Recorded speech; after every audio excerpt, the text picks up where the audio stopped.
You mentioned that you were offered this place next to Donald Trump. Nick Fuentes spoke about a meeting with Donald Trump as well, several figures who are considered to be on the conservative side. But we, of course, haven't seen any of them later on. You mentioned one important thing that caught my attention, though.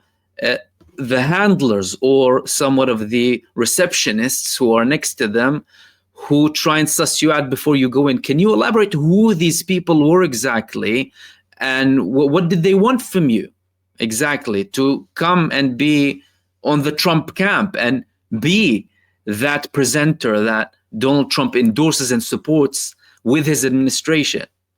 What do they want from me? Yes. Well, who are they? They want me to champion. Well, the first one was Mike Flynn, General Mike Flynn. I have no problems naming any of these people, obviously, because these people are the enemies to freedom and the enemies of, real journalism and truth. And, I don't know if they kind of felt like I could be, persuaded with the promise of political relevance or some sort of a notoriety, like a platform or fame or money. But they quickly realized that none of those things are things that trip my trigger. Like I don't care about money. I don't care about fame. What I care about is my country, and what I care about is my kids. And so I'm in the category of the unbuyable. And, that could be a dangerous place to be, of course, because if they can't buy you off, if they can't blackmail you, if they don't really have any real dirt on you, then the only thing that they can do is just eliminate you and kill you.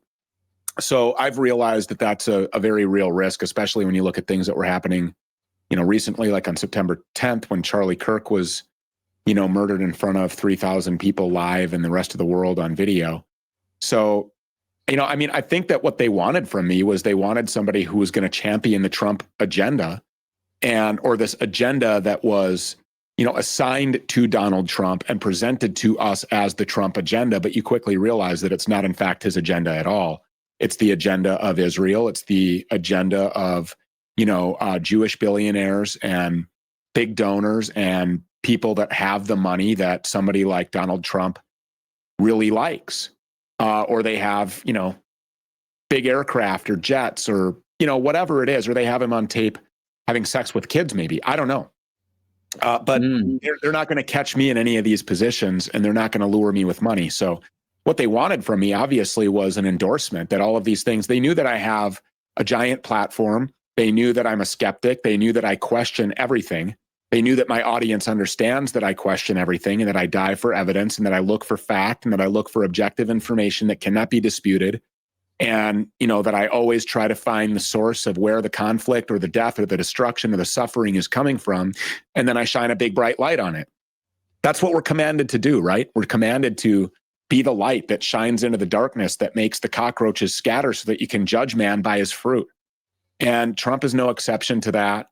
They thought that I would consider it to be an exception because the general rule basically is that if you want to be relevant politically, that you need to be accepted into Trump's orbit or into his circle. Well, that's rapidly changed now. Obviously, you see MAGA has been incredibly fractured, almost beyond any kind of repair at all whatsoever. They're just lost in limbo. They don't know what to do. They've lost all hope. They've lost their connection to God. And they don't really have any discernment because they have distanced themselves from God. And we as a country have done the very same thing, which is why we're a nation that's under judgment. And, you mentioned some of these other people that, who could they be and what do they do? And none of that really is actually very relevant because Ted Cruz is the guy that actually will tell you that the reason why he ran for office was so that he could get elected and better serve Israel. So these people are telling you, we don't have to speculate.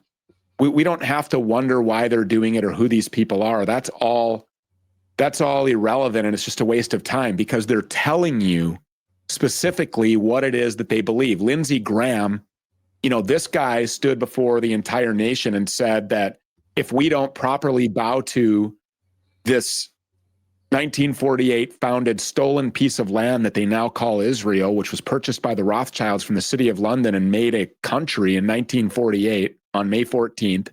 If you don't properly worship like it's a religious sacrament, these people that claim to be Jewish, that the entire country will fall and that we will all go dark and that God will exact judgment onto our people. These people tell you exactly what it is that they have been told to say, and they're all being paid to say these things. Now, we were making assumptions that they were being paid until, of course, we had access to the APAC tracker and we can see how much money these people are taking. Or when we recently discovered that a simple post on social media could earn you a quick 7,000 shekels. And now we see that the influence campaign is right out in the wide open where people are literally being paid to say things about Israel. And so when you look at Israel for what it actually is, not for the psyop that it's been presented to us as, there are two versions of Israel. There is the Israel that the modern day lukewarm Schofield Bible indoctrinated Christian that doesn't read his or her Bible, that doesn't really know, that they will believe that this is the Israel of the Bible, and that they will believe that this is, biblical prophecy that we're all watching be fulfilled right now as greater Israel is accomplished. And they have been duped into this state of apathy and complacency because they don't do their own research, meaning they don't just read the word of God. And then there's the actual definition of Israel, which is that it's a construct and it's the front lines for the military-industrial complex. It's a set of borders that was intentionally just scribbled on the map where they could hide all of the degeneracy, where they could hide all of the weapons and, munitions manufacturers, private equity firms, where they could be above reproach and above criticism because you cannot criticize God's chosen people. And so the foot soldiers that were created by extension were 2.5 billion people on the planet that they identify as Christians. They would enforce the idea that you're not allowed to criticize or question the state of Israel. They would police their own.